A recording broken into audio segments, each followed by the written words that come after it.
আমার পঞ্চমাই বুড়ো ভাতটা ছিল বড় মাসি ও মাম্পিদির তরফ থেকে।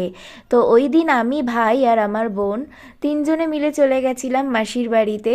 যাওয়ার সাথে সাথে দেখি ওখানে দাদা, মাম্পিদি, মাসি সবাই মিলে কত কি রান্না করছে। আর এদিকে মাম্পিদির দেওয়া শাড়ি পরে আমি রেডি হয়ে গেছিলাম। তারপর মাম্পিদিকে একটা ছোট্ট গিফট দিয়েছিলাম আমি আর বোন মিলে। আর তারপরে শুরু হয়ে গেছিল আশীর্বাদ পর্ব। তো প্রথমে বড় মাসি আমাকে আশীর্বাদ করে নিল, আর তারপরে মেসোমশাই। আর তারপরে আমি বললাম, মাম্পিদি তুমি আর দাদা দুজনকেই কিন্তু আমাকে আশীর্বাদ করতে হবে। তো তাই জন্য মাম্পিদি আর দাদা দুজনে মিলে আমাকে আশীর্বাদ করে নিল। আশীর্বাদের পর মাম্পিদি আর মাসি মিলে সুন্দর করে খাবার সাজিয়ে আমাকে ডেকে এনেছিল।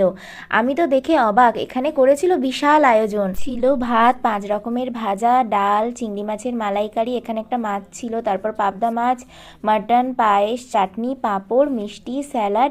আর এখানে বড় মাসি, মাম্পিদি দুজনে মিলে আমাকে সুন্দর একটা তত্ত্বে ট্রেতে করে শাড়ি আর কিছু গিফট সাজিয়ে দিয়েছিল।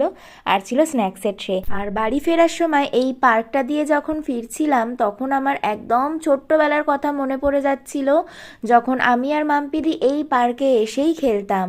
আর এখানে রইল আমার কিছু প্রিয় ছবি ওই দিনের স্মৃতি হিসাবে, যেটা সারা জীবন আমার কাছে এই ভিডিওর মাধ্যমে থেকে যাবে। সারা দিনটা মাসি, মেসো, মাম্পিদি, দাদা সকলের সাথে খুব খুব আনন্দ করে কাটিয়েছি।